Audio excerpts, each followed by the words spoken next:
कार्तिक मास में सुनी जाने वाली राम लक्ष्मण जी की कहानी। भगवान श्री राम लक्ष्मण और सीता जी पिता दशरथ जी की आज्ञा से वनवास जाने लगे।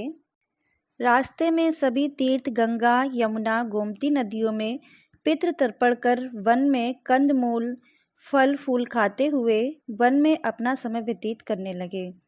कार्तिक का महीना आया। लक्ष्मण जी ने राम जी की आज्ञा से फल फूल लाकर माँ सीता जी को दिए। तब माँ सीता जी ने 4 पत्तल परोसी। तब लक्ष्मण जी ने पूछा, भाभी हम 3 लोग हैं, फिर आपने 4 पत्तल क्यों परोसी है? तब माता सीता बोली कि 1 पत्तल गौ माता की है। राम जी लक्ष्मण जी गौ माता को पत्तल परोसती। तब राम जी ने पूछा, सीता जी आपने खाना शुरू क्यों नहीं किया? तब सीता माँ बोली, मेरे तो राम कथा सुनने का नियम है। राम कथा सुनने के बाद ही मैं फल ग्रहण करूंगी। तब राम जी बोले, मुझे कथा सुना दो। लक्ष्मण जी बोले, मुझे सुना दो। तब माँ सीता बोली, औरत की बात औरत सुने। आप मेरे पति हो और आप मेरे देवर हो, आपको कैसे सुनाऊं? तब लक्ष्मण जी ने सोचा, इस जंगल में कौन औरत मिलेगी? तब लक्ष्मण जी ने अपनी माया से एक नगरी का निर्माण किया। वह नगरी सब सुख सुविधाओं से युक्त थी। उस नगरी में सब चीजें सोने की थी, इसलिए नगरी का नाम सोन नगरी रखा। सभी नगर निवासियों को घमंड हो गया। उस नगरी में कोई गरीब नहीं था। जब सीता जी कुएं पर पानी लेने गई और पनिहारनों से राम राम किया तो कोई नहीं बोली। थोड़ी देर में एक छोटी सी कन्या आई। सीता जी उससे राम राम बोली और कहा कि बाई राम कथा सुनेगी क्या? तब वह बोली, मेरे तो घर पर काम है। सीता जी ने कहा, मेरे पति राम और देवर लक्ष्मण भूखे हैं। तब लड़की बोली, मेरी माँ इंतजार कर रही है। वह लड़की वहां से जाने लगी। तब माँ सीता के क्रोध से सारी नगरी साधारण सी हो गई। जब लड़की घर गई तो माँ बोली, बाई ये क्या हुआ? तब लड़की बोली, मुझे पता नहीं, वहां पर एक साध्वी बैठी थी, मुझे राम कथा सुनने के लिए बोली, पर मैंने कथा नहीं सुनी। यदि उसने कुछ किया हो तो पता नहीं। तब लड़की की माँ ने उसको वापस जाकर कथा सुनने के लिए कहा। लड़की ने वापस जाकर कथा सुनने से मना कर दिया। तब उसकी बहू बोली, आपकी आज्ञा हो तो मैं कहानी सुनकर आती हूँ। जब वह कुएं पर गई तो पानी भरे और खाली करे। तब सीता जी ने कहा, आपके घर पर कुछ काम नहीं है क्या? तब वह बोली, माता जी मैं तो सारा काम करके आई हूँ। तब माँ सीता बोली, तू मुझे माँ कहकर बुलाई है, यदि तुझे समय हो तो मेरी राम कहानी सुन लेगी? तब वह बोली, माता जी कहानी सुनाओ, मैं प्रेम से सुनूंगी। इसके पश्चात सीता जी ने राम कहानी सुनाना प्रारंभ कर दिया।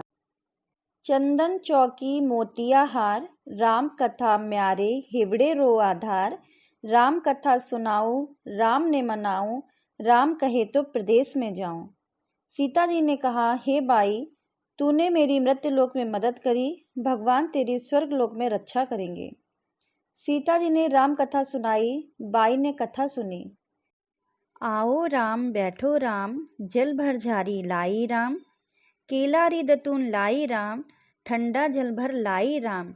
सम पाडो पधरावो राम, झगलिया टोपी लाई राम। कड़ा किंगली लाई राम, स्वर्ण सिंहासन लाई राम। तापर आप विराजो राम, झालर टिकारा लाई राम। शंख ध्वनि गढ़राऊं राम, हिवड़े हीरा सोवे राम। निरक्ता मन मोहे राम, चरण शरण में आई राम। शरण आपरी ले लो राम, माखन मिश्री लाई राम। माखन मिश्री आरोगो राम, दूध कटोरी भर लाई राम। मेवा चिरौंजी परसू राम, खाती मीठी चाखम राम। चरको फरको आरोगो राम, रुच रुच भोग लगाओ राम। जो भावे सो लेओ राम, जल भर झारी लाई राम। अबे आचमन कर लियो राम, रे श्याम गमछा लाई राम। हाथ मुंह पोछ लियो राम, पुष्पा सो सेज बिछाऊं राम। अंतरियां छिड़काऊं राम, हिंगलू डोलियो दलाऊ राम। सीता जी चरण दबावे राम, सुखभर सेज पोढ़ो राम। हाजर पंखा ढोलू राम, थामे राम महामे राम। रोम रोम में राम ही राम, घट घट माए विराजो राम। मुख में तुलसी बोलो राम, खाली मिजाज काई काम। जय बोलो जब राम ही राम, बोलो पंछी राम राम, पूर्ण होवे मंगल काम। राम कथा पूर्ण हुई तो सीता जी ने कहा, हे भाई, तूने मेरी राम कथा सुनी, मेरी सहायता की, राम जी लक्ष्मण जी को जिमाया, भगवान तेरी भी रक्षा करेंगे, तुझे स्वर्ग का सुख मिलेगा। सीता माता ने उपहार स्वरूप अपने गले का हार दे दिया। जब वह घर गई तो उसका मटका सोने का हो गया। सासू जी ने कहा, ये सब तू कहाँ से लाई?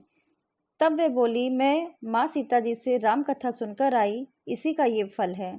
बहू को राम कथा सुनते बहुत दिन हो गए थे। तब उसने माँ सीता जी से पूछा कि इसकी उद्यापन विधि क्या है।